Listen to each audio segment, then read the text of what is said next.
Penuntun Saat Teduh Gereja Kristen Jakarta, Minggu 20 Agustus 2023 dengan tema Tenang Dekat Allah.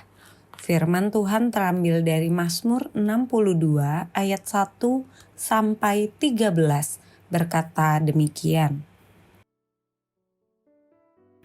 Untuk pemimpin biduan, menurut Yedutun Mazmur Daud. Hanya dekat Allah saja aku tenang, daripadanyalah keselamatanku.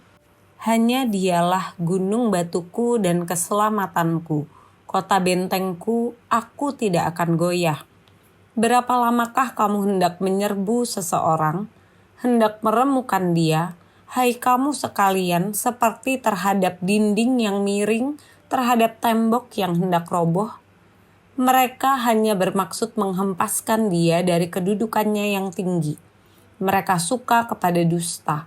Dengan mulutnya mereka memberkati, tetapi dalam hatinya mereka mengutuki. Selah. Hanya dekat pada Allah saja kiranya aku tenang, sebab daripadanyalah harapanku. Hanya dialah gunung batuku dan keselamatanku, kota bentengku, aku tidak akan goyah. Pada Allah ada keselamatanku dan kemuliaanku. Gunung batu kekuatanku, tempat perlindunganku ialah Allah. Percayalah kepadanya setiap waktu, hai umat. Curahkanlah isi hatimu di hadapannya. Allah ialah tempat perlindungan kita. Selah. Hanya angin saja orang-orang yang hina. Suatu dusta saja orang-orang yang mulia.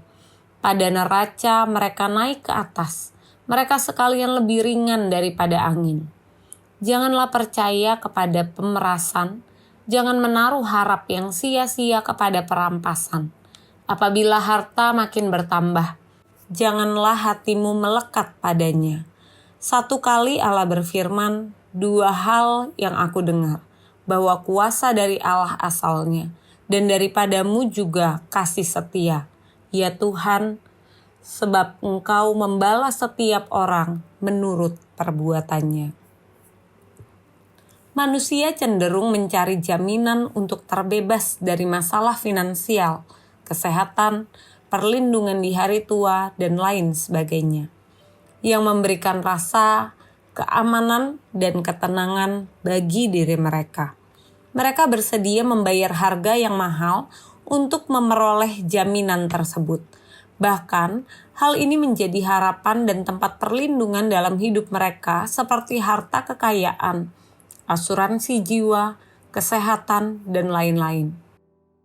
Pada bagian awal dalam Nats hari ini, ayat 1-3 mengatakan bahwa Tuhan memberikan perlindungan dan juga keselamatan bagi orang yang dekat padanya.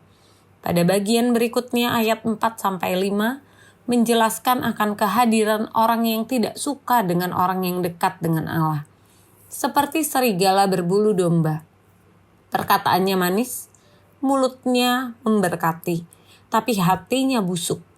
Hatinya mengutuki. Bagian berikutnya ayat 6-9. Bagaimana sikap hati yang benar seorang yang dekat Allah, yaitu menjadikan Tuhan sebagai pengharapan hidupnya. Tetap beriman dan tidak goyah imannya dalam keadaan apapun, mempercayakan sepenuhnya kehidupannya ke dalam tangan Tuhan dan berelasi dengan intim dengan Tuhan, mencurahkan isi hati kita melalui doa yang tidak henti-hentinya kepada Tuhan. Pada bagian terakhir, ayat 10-13, sebagai sebuah kesimpulan dari pasal ini, yaitu tetap beriman, tetap tenang di dalam Tuhan, meskipun berada dalam suatu lingkungan yang tidak menyukai keberadaan kita. Tidak ambil bagian dalam melakukan ketidakbenaran, hidup murni, dan tidak melekat pada materi sebagai kekuatan dan pengharapan hidupnya. Serta hidup dengan penuh tanggung jawab sebagai pelaku akan kebenaran firman Tuhan. Marilah setiap kita menyadari bahwa di dalam Tuhan ada ketenangan sejati. Tetap intim dengan Tuhan dengan tidak khawatir akan hidup kita yang sementara ini. Percayakanlah seluruh hidup kita ke dalam tangan Tuhan dan hidup dengan penuh tanggung jawab kepada Tuhan melalui perkataan dan perbuatan kita seturut dengan kebenaran firman. Ketenangan bersama Tuhan membawa dirinya lebih mengenal dan mengalami Kristus.